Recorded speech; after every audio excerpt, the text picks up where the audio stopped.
गुरुर्ब्रह्मा गुरुर्विष्णुः गुरुर्देवो महेश्वरः गुरुस्साक्षात् परं ब्रह्म तस्मै श्री गुरवे नमः। वेंकटाद्रिसमं स्थानं ब्रह्मांडे नास्ति किंचन। वेंकटेशसमो देवो न भूतो न भविष्यति। अखिल भुवन जन्मस्थेम भंगादिलीले विनत विविध भूत व्रात रक्षैकदीक्षे श्रुतिशिरसि विदीप्ते ब्रह्मणि श्रीनिवासे भवतु मम परस्मिन् शेमुषी भक्तिरूप। ज्ञानानन्दमयं देवं निर्मलस्फटिकाकृतिम् आधारं सर्वविद्यानां हयग्रीवम् उपास्महे। रामाय रामभद्राय रामचन्द्राय वेधसे रघुनाथाय नाथाय सीतायाः पतये नमः। अंजनानन्दनं वीरं जानकीशोकराशनं कपीसमक्षहन्तारं वन्दे लङ्काभयङ्करम्। अस्मद्गुरुभ्यो नमः। श्रीमते रामानुजाय नमः। समस्त परिवाराय सर्वदिव्यमंगल विग्रहाय श्रीमते नारायणाय नमः। ओम नमो वेंकटेशाय। अखिलांड कोटि ब्रह्मांड नायकुडु जगत् कल्याण चक्रवर्ती श्रीनिवासुनि यొక్క दिव्य श्रीचरण सन्निधिलो शुभ प्रातःकाल समयंलो వైకుంఠ ఏకాదశి తదుపరి ద్వాదశి మహాపర్వదినము నాడు శ్రీవారి సన్నిధిలో స్వామివారిని వైభవమును గూర్చి భక్తితోటి భగవంతుడైనటువంటి పరంధాముణ్ణి సేవిస్తూ అష్టాదశ మహాపురాణములోని రమణీయమైనటువంటి నారదీయ మహాపురాణంలోని విశేషాలను అందించినటువంటి వేదవ్యాస మహర్షి వారికి శిరస్సు వంచి అంజలి ఘటిస్తూ నారాయణం నమస్కృత్య నరం చైవ నరోత్తమం దేవీం సరస్వతీం వ్యాసం తతో జయముదీరయేత్. సమస్తమైనటువంటి వేదనిధి అయినటువంటి శ్రీనివాసుని యొక్క అనుగ్రహం చేత ఈనాడు అత్యంత రమణీయంగా స్వస్తి శ్రీ శోభకృతనామ సంవత్సరం దక్షిణాయనం శరద్ హేమంత ఋతువు మార్గశిరమాసం శుక్లపక్షం ద్వాదశి తిథి మరికొద్దిసేపటిలో పూర్తి చేసుకుని త్రయోదశి తిథి కూడా వస్తూ ఉన్నది. శుభ ప్రాతకాల సమయంలో భానువాసరం నాడు కృత్తికా నక్షత్రంలో శ్రీవారికి ఇప్పుడే స్వామి పుష్కరిణి దగ్గర చక్రస్నాన మహోత్సవం వైకుంఠ ఏకాదశి తదుపరి ద్వాదశి నాడు స్వామివారికి పుష్కరిణిలో స్నానం ఆచరించి భక్తులందరూ కూడా మోక్షాన్ని పొందడానికి సులభమైనటువంటి మార్గంగా స్వామివారి యొక్క సన్నిధిలో ఉన్నటువంటి పుష్కరిణిలో స్నానమాచరించి స్వామిని సేవిస్తూ ఉన్నాం. ధనుర్మాసే సితే పక్షే ద్వాదశ్యాం అరుణోదయే ఆయాంతి సర్వతీర్థాని స్వామి పుష్కరిణి జలే అని వెంకటాచల మహాత్మ్యం ప్రమాణం. మనకి ధనుర్మాసంలో అనగా రవి ఒక్కొక్క మాసములో ఒక్కొక్క నెల ఉంటారు. మేషంలో రవి ఉన్నట్లయితే మేషమాసము, అలాగే ధనురాశిలో రవి ఉండగా ధనుర్మాసమని, దీనినే మార్గళి అని మార్గశిర మాసమని మనం అంటూ ఉన్నాం. ఈ ధనుర్మాసంలో శుక్లపక్షంలో ద్వాదశి తిథి నాడు సూర్యోదయాత్ పూర్వమే సమస్తమైనటువంటి తీర్థములన్నీ కూడా స్వామి పుష్కరిణిలో ఉంటాయి అని చెప్పి శాస్త్రం మనకి ప్రమాణంగా చెబుతోంది.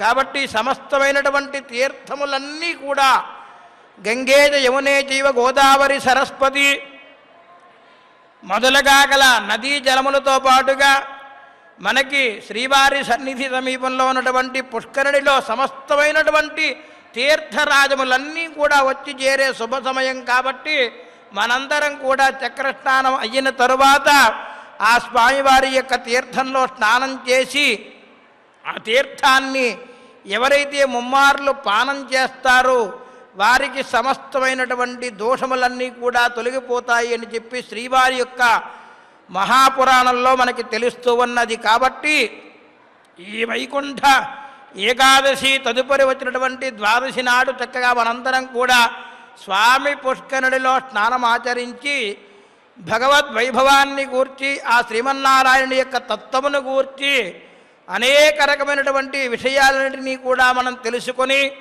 నిన్నటి రోజు చక్కగా వైకుంఠ ఏకాదశి మహాపర్వదిన సందర్భముగా మనందరం ఉపవాసం ఉండి ఈనాడు ద్వాదశి తిథి వెళ్ళక ముందుగానే పారణ పూర్తి చేసుకుని బ్రాహ్మణోత్తములను సేవించి ఈ స్వామి పుష్కరిణిలో స్నానమాచరించిన తర్వాత వేద విధులందరికీ కూడా వారి వారి శక్త్యానుసారముగా దాన ధర్మములన్నీ కూడా ఇవ్వమని చెప్పి శాస్త్రం చెబుతున్నందువలన మన శక్తి కొలది అందరికీ కూడా అనేక రకమైనటువంటి ద్రవ్యములన్నీ కూడా సమర్పించుకునే శుభ సమయం కూడా ఈరోజే. అటువంటి మహాపర్వదినం నాడు శ్రీవారి యొక్క సన్నిధిలో వేద వాంగ్మయమంతా కూడా వేదములు 4 ఋగ్వేదం, యజుర్వేదం, సామవేదం, అథర్వవేదం. అందుకనే మన శ్రీవారి యొక్క సన్నిధిలో కూడా 4 మాడవీధులలో కూడా 4 వేదములు.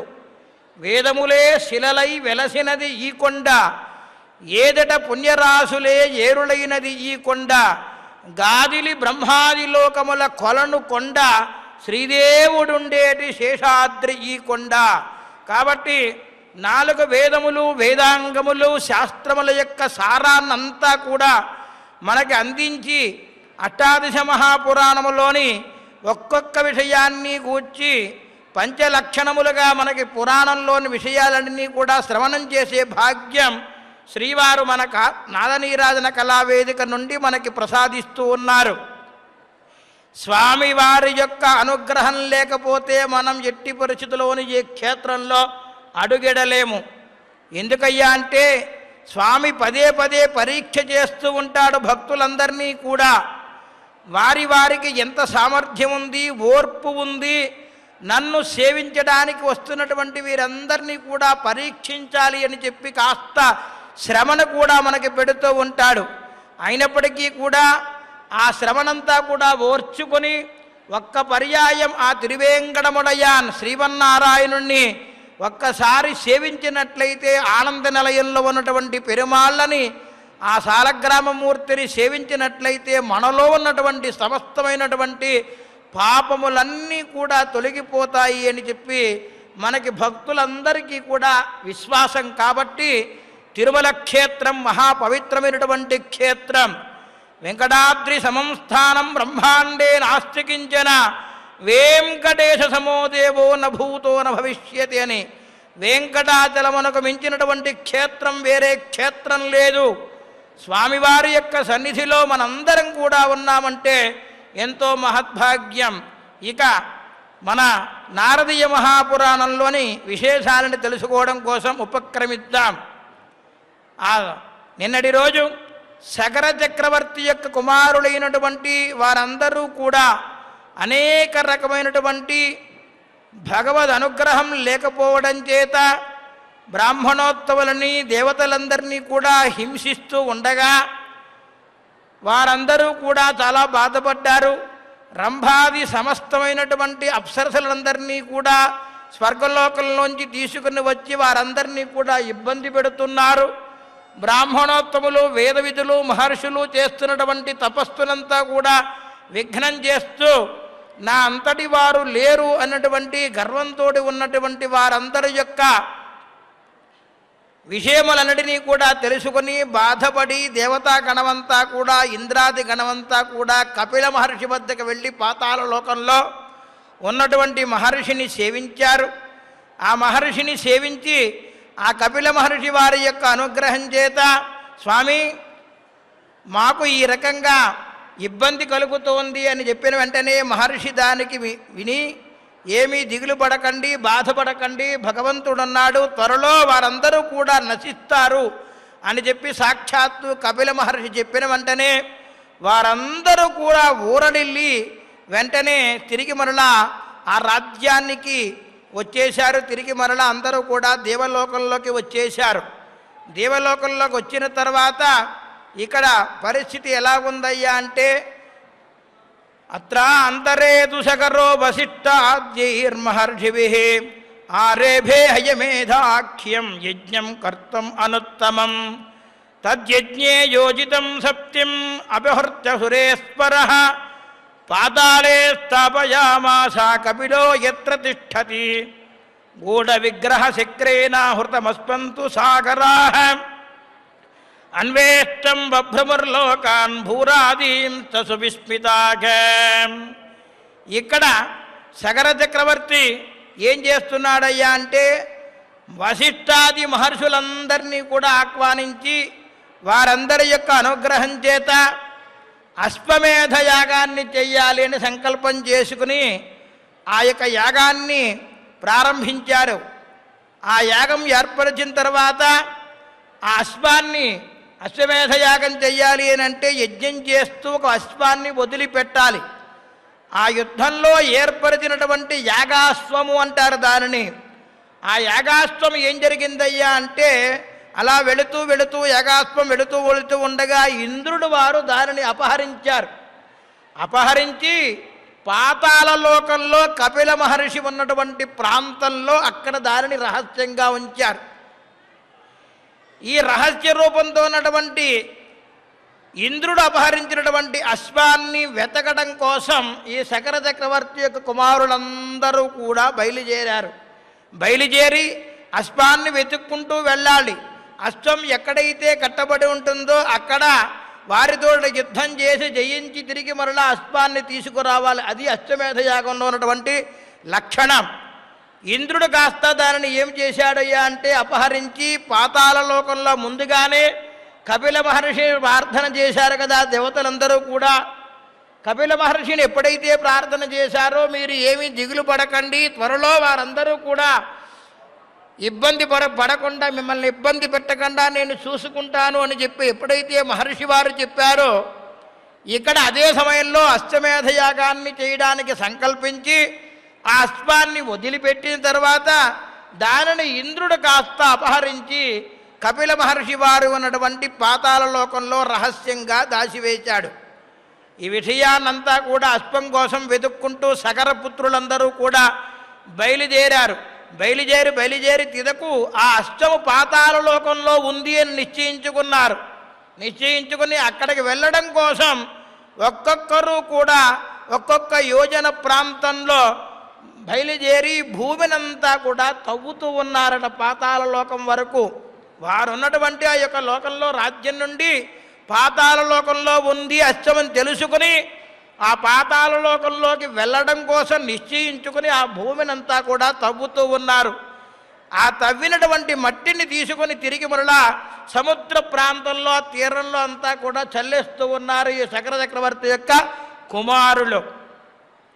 అదృష్ట సప్తయస్తేత పాతాళం గంతుముద్యతాః చక్షుర్మహీతలం సర్వం ఏకైకో యోజనం పృథక్ మూర్తికాం ఖనితాం తే చౌదధిధీరే సమాకిరన్ తద్వారేణ గతాస్సర్వే పాతాళం సగరాత్మజః విచిన్వంతే హయం తత్ర మదోన్మత్తా విచేతసః తత్ర పశ్యన్ మహాత్మానం కోటి సూర్య సమప్రభం కపిలం ధ్యానరహితం వాజినంత తదంతికే.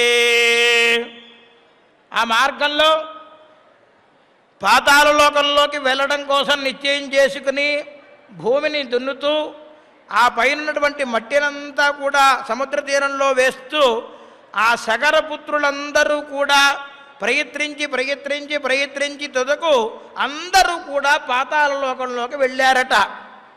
అక్కడ వారందరూ కూడా ఎలా ఉన్నారు, పాతాళ లోకం వరకు కూడా భూమినంతా కూడా తవ్వారు, పైగా మదంతో ఉన్నారు, పిచ్చి ప్రవర్తన చేస్తున్నారు. వారి యొక్క ప్రవర్తన అంతా కూడా మారిపోయింది, జ్ఞానహీనులైపోయారు. ఎప్పుడైతే జ్ఞానహీనులవుతారో వారు చేస్తున్నటువంటి పని ఏమిటి అనేటువంటిది వారికి కాస్త తెలియకుండా వస్తుంది. స్మృతి భ్రంశం కలిగింది వారికి. ఎప్పుడైతే ధ్వంసం కలిగిందో జ్ఞానహీనులైనటువంటి యొక్క సగర చక్రవర్తి యొక్క కుమారులందరూ కూడా ఆ అశ్వాన్ని వెతుక్కుంటూ, ఆ గుర్రాన్ని వెతుక్కుంటూ అక్కడ ఒక ప్రాంతం దగ్గరికి వచ్చారు. మహానుభావుడైనటువంటి కపిల మహర్షి వారు ఎలాగున్నారయ్యా అంటే కోటి సూర్య ప్రభాభాసమానంతో వెలుగొందుతూ ఉన్నారట. చూడండి, అందున ఇవాళ ఆదివారం భానువారము. ఒక సూర్యుణ్ణి మనం చూడాలి అని అంటేనే, అందులో ఆయన వీక్షిస్తున్నటువంటి కిరణములను మనం దర్శించాలంటేనే చాలా కష్టం కదా. ఆ స్వామివారు ఎలాగున్నారయ్యా అంటే తేజస్సు కోటి సూర్య ప్రభాభాసమానంగా వెలుగొందుతూ ఉన్నారట కపిల మహర్షి. అక్కడికి వచ్చారు. ఆ కపిల మహర్షి దగ్గరనే ఈ ఇంద్రుల వారు అశ్వాన్ని దాచి ఉంచారు కదా. అక్కడ అశ్వాన్ని చూశారు వీరందరూ కూడా. అశ్వాన్ని చూసి మదం బాగా ఎక్కింది వీరికి. ఎందుకయ్యా అంటే జ్ఞానహీనులైపోయారు కాబట్టి. తొందరపాటుతో వారందరూ కూడా ఏం చేశారట, ఈ కపిల మహర్షి ఈ యొక్క అశ్వాన్ని తీసుకుని వచ్చి ఇక్కడ కట్టారు అన్నటువంటి ఉద్దేశం చేత ఆ కపిల మహర్షిని హింసించడం కోసం సిద్ధపడ్డారు. అందరూ కూడా ఆయన వద్దకు సమీపిస్తూ ఉన్నారట.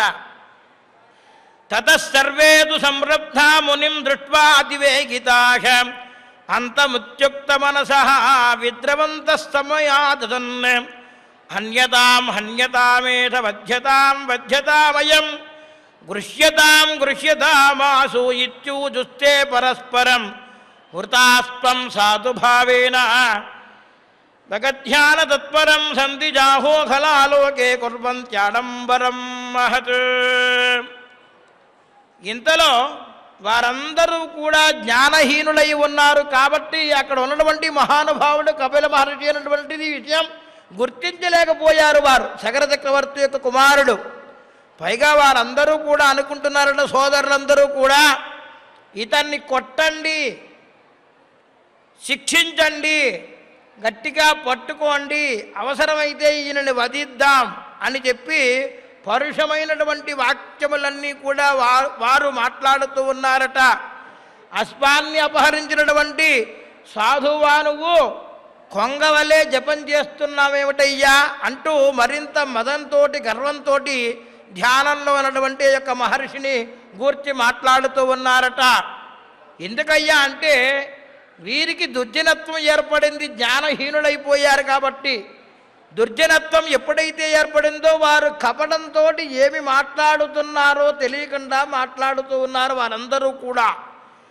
ఇక మనకి అశ్వం దొరికింది, ఈ అశ్వాన్ని దాచి ఉంచినటువంటి వాడు, తీసుకొచ్చినటువంటి వాడు మహర్షి అయినటువంటిది మర్చిపోయి అతన్ని కొట్టండి, తిట్టండి, గట్టిగా పట్టుకోండి, చంపేద్దామంటూ అనేక రకమైనటువంటి ఆడంబరాలన్నీ కూడా చేసుకుంటూ ఉన్నారు. వారి యొక్క ప్రవర్తనలో మార్పు చెందారు. అశ్వాన్ని చూసేసరికి ఆనందం వేసింది, కానీ తీసుకొచ్చినటువంటి వారు ఎవరో గుర్తించకుండా సాక్షాత్తు మహానుభావుడైనటువంటి కపిల మహర్షి అయినటువంటి విషయాన్ని వారికి స్మృతిలోకి రానివ్వకుండా చేశాడు పరమాత్మ.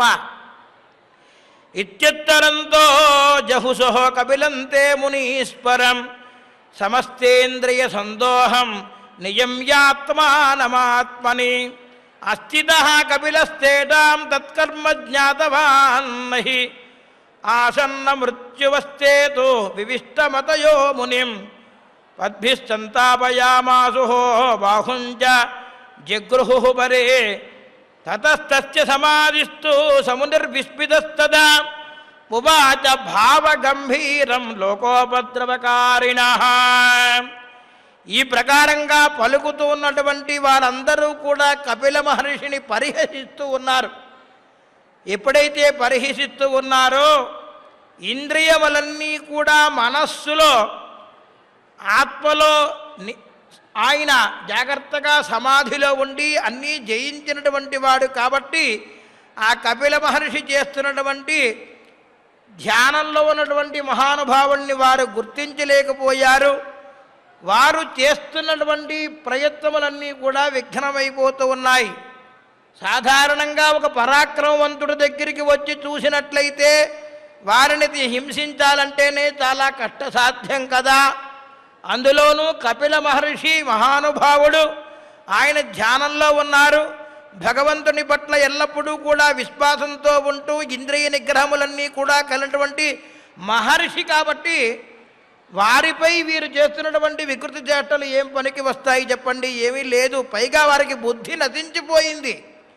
బుద్ధి ఎప్పుడైతే నశించిపోయిందో క్రోధాద్భవతి సమ్మోహ స్మృతి విభ్రమ స్మృతిభ్రంశాత్ బుద్ధినాథాత్ ప్రణశ్యతి అన్నట్లుగా బుద్ధి నశించిపోయింది. ఏం చేస్తున్నాము ఏమి చేయకూడదన్నటువంటి వివేకాన్ని వారు కోల్పోయారు.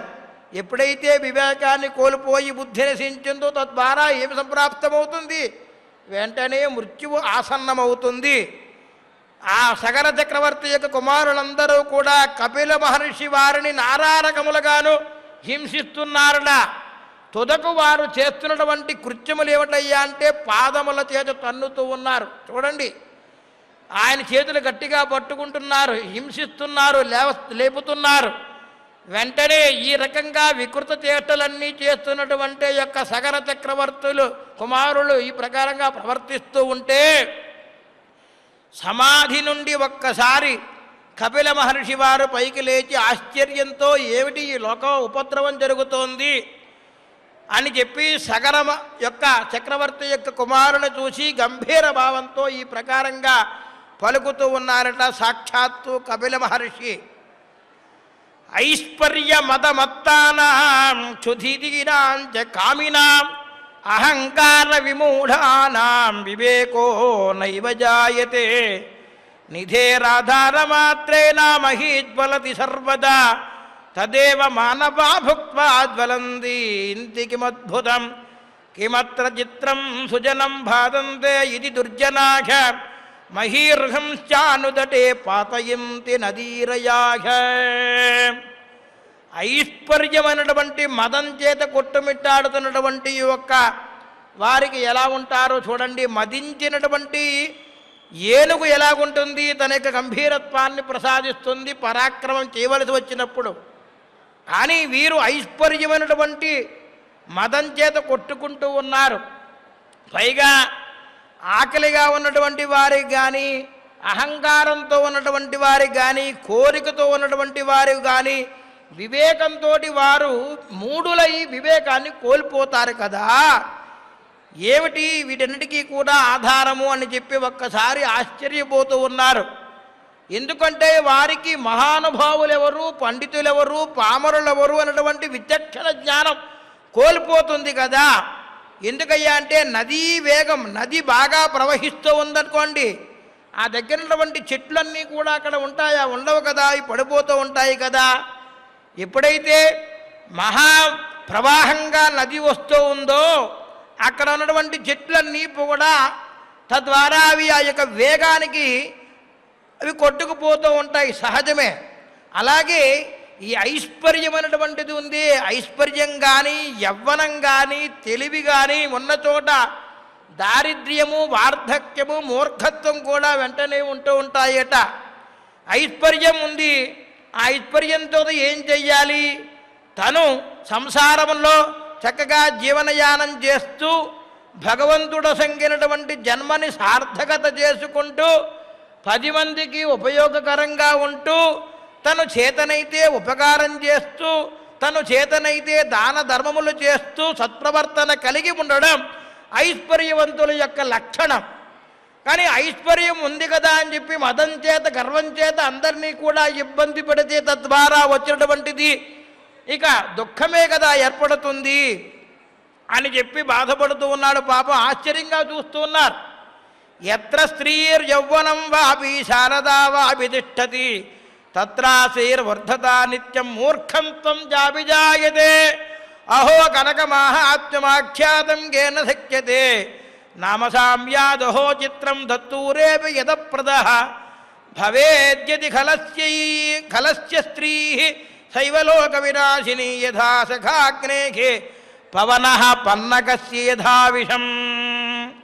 చూడండి, వీరు ఐశ్వర్యం చేత మదం చేత కొట్టుమిట్టాడుతూ ఉన్నారు, జ్ఞానహీనులైపోయి ఉన్నారు కదా. వీరికి ఉమ్మెత్త పువ్వు ఉంది కదా, ఉమ్మెత్త పువ్వు వాసన ఏమైనా ఉంటుందా? మదం చేత కొట్టుకుంటూ ఉన్నారు.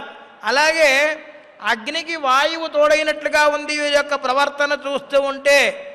పన్నగానికి పాములకు విషం ఉన్నట్లుగా ఉంది వీరి యొక్క దుర్జనుల యొక్క అహంకారం అలా ఉంటుంది అంటున్నారు. దుర్జనుల యొక్క సంపద కూడా అలాగే ఉంటుంది, అది అలాగే నాశనం అయిపోతుంది. దుర్జనుల యొక్క ప్రభావం చేత లోకమంతా కూడా వినాశనం కలుగుతూ ఉంటుంది అని చెప్పి పాపం బాధపడుతూ ఉన్నారు. వారిని చూసి ఒక రకంగా అహో ధనమదాంతస్థో పశ్యన్నపి న పశ్యతి ఇది పశ్యతాత్మహితం సా పశ్యతి న సంశయః ఇత్యుక్త్వా కపిలః క్రుద్ధో నేత్రాభ్యాం సదృజేనలం సవక్నిః సాగరాన్ సర్వాన్ భస్మాసాదకరోత్ క్షణాత్ ఇన్నేత్రజాననం దృష్ట్వా పాతాళతలవాసినః అకాల ప్రళయం మత్వా చక్షుః సుక్శోకలాలసాః తదాగ్నితాపితాస్తర్వే దందు శూకాంశ్చ రాక్షసాః సాగరం వివిశుశీఘ్రం శతాంగోపో హి దుస్సహః.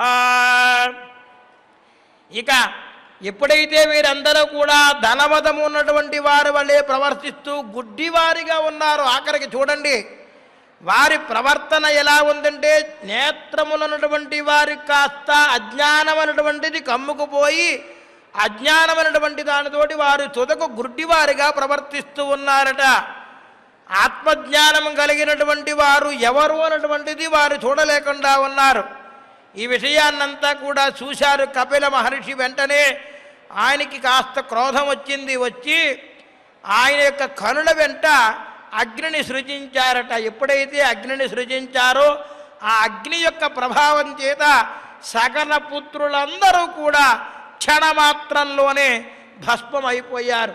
చూడండి, మదోన్మత్తులు 10 మందికి కూడా ఉపకారం చేయవలసినటువంటి వారు కాస్త వారి యొక్క అజ్ఞానమనటితోటి తెలిసి తెలియనటువంటి అజ్ఞానం చేత మదంతో గర్వంతో ఉన్నటువంటి వారందరూ కూడా సాక్షాత్తు కపిల మహర్షి వారి యొక్క ఆగ్రహానికి లోనయ్యి వెంటనే ఆ మహానుభావుడి యొక్క చూపు పడగానే అగ్నిజ్వాలలకి వారందరూ కూడా భస్మమైపోయారట.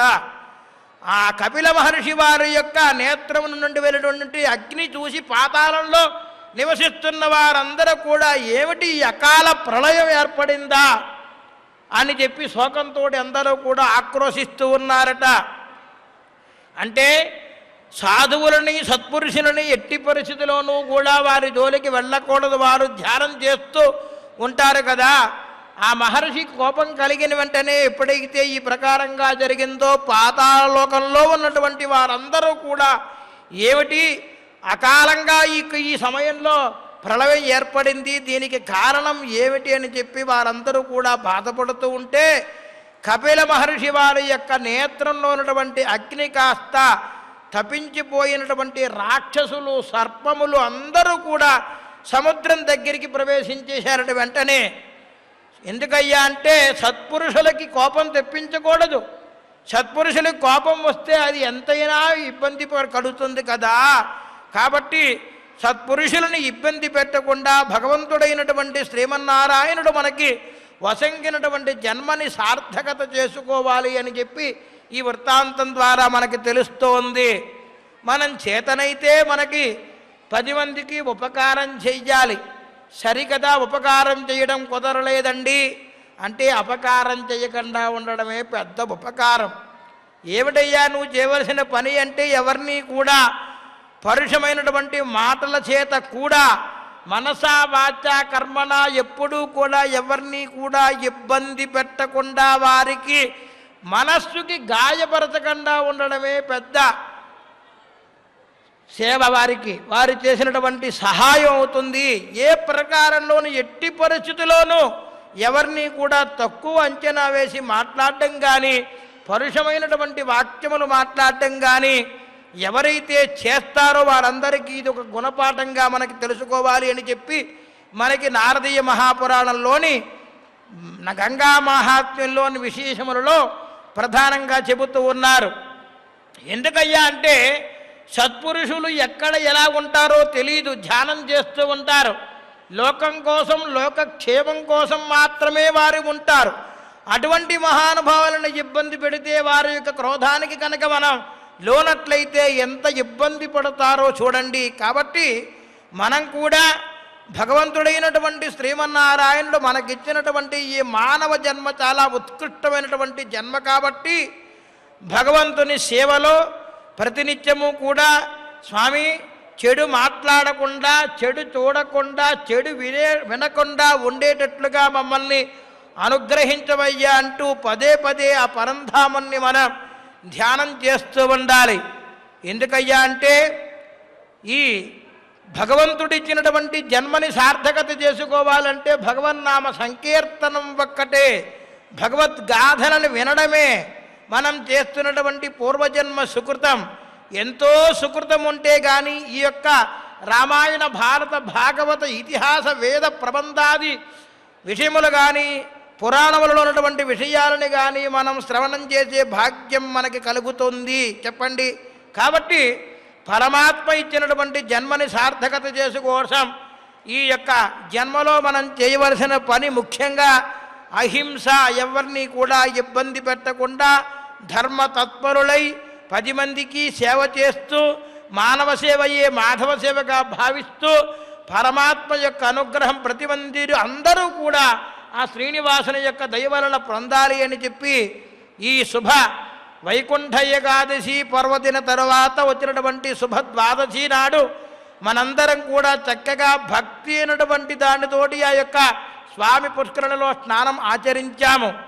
ఎందుకయ్యా అంటే సమస్తమైనటువంటి తీర్థములన్నీ కూడా ఈనాడు అక్కడికి చేరతాయని చెప్పి మనకి పురాణం ద్వారా తెలుస్తోంది. అదే ప్రకారంగా ఈనాడు మరొక విశేషం ఏమిటయ్యా అంటే స్వామివారి యొక్క సన్నిధి సమీపంలో ఉన్నటువంటి ఆంజనేయ స్వామి వారికి ఆదివారం అంటే భానువాసర సందర్భముగా ప్రతి ఆదివారము కూడా స్వామివారి యొక్క సన్నిధి ఎదురుగా ఉన్నటువంటి ఆంజనేయ స్వామి వారికి స్నపనం జరుగుతుంది, అంటే అభిషేకం జరుగుతుంది. ఆ కార్యక్రమాన్ని కూడా వీక్షించే భాగ్యం మనకి కలుగుతుంది.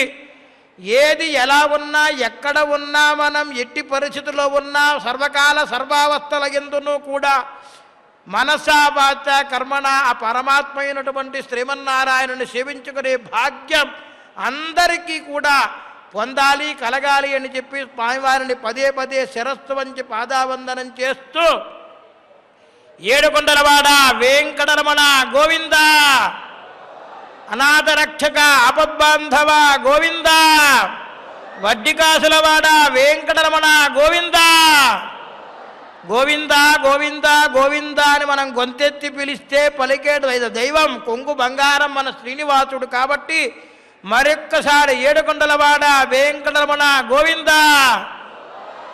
మరిన్ని విశేషాలని నారదీయ మహాపురాణంలోని విశేషాలని యథామతిగా మనం శ్రీనివాసుని అనుగ్రహించే మేరకు తెలుసుకోవడం కోసం శ్రవణం చేయడానికి మనకి భగవంతుడు అనుగ్రహించాలి అని చెప్పి ఆ పరంధాముని పదే పదే శిరస్సు వంచి పాదావందనం చేస్తూ ఈ ద్వాదశి మహాపర్వదినం నాడు ఎవరైతే సమస్తమైనటువంటి శుభకరమైనటువంటి భక్తితోటి స్నానం ఆచరిస్తారో స్వామి పుష్కరణలో వారందరికీ కూడా సమస్తమైనటువంటి పాపములన్నీ కూడా తొలగిపోవాలి అని చెప్పి మరొక్కసారి శ్రీనివాసుని ప్రార్థన చేస్తూ స్వామి పుష్కరిణి సమీపంలో ఉన్నటువంటి వరాహస్వామి వారు మహానుభావుడి, దీనికి వరాహక్షేత్రమని పేరు.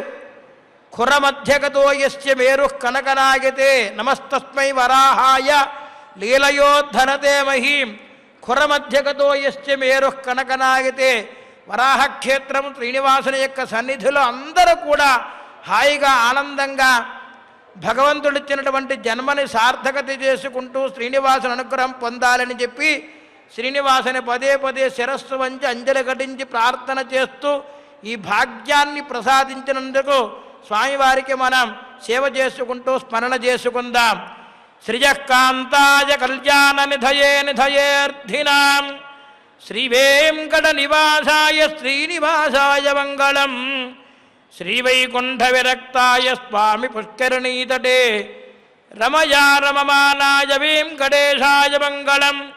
మంగళాశాసనపరైర్మదాచార్యపురోగమైః సర్వైశ్చ పూర్వైరాచార్యైః సత్కృతాయాస్తు మంగళం. సర్వం శ్రీకృష్ణార్పణమస్తు.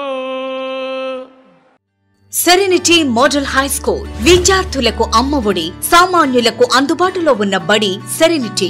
మేడ్చల్ జిల్లాలో మేటిగా నిలిచి సాటిలేని ఫలితాలను సాధిస్తున్న నంబర్ 1 స్కూల్ సెరెనిటీ. మా ప్రత్యేకతలు: ప్రతి విద్యార్థి పట్ల వ్యక్తిగత శ్రద్ధ, activity based learning and digital class rooms, computer lab, 100% ఫలితాలు, sports and cultural activities, yoga, abacus మరియు Vedic maths education. Please visit Serenity Model High School, Nagaram. Admissions are in progress. Call 040-271-46899 and 040-271-48699.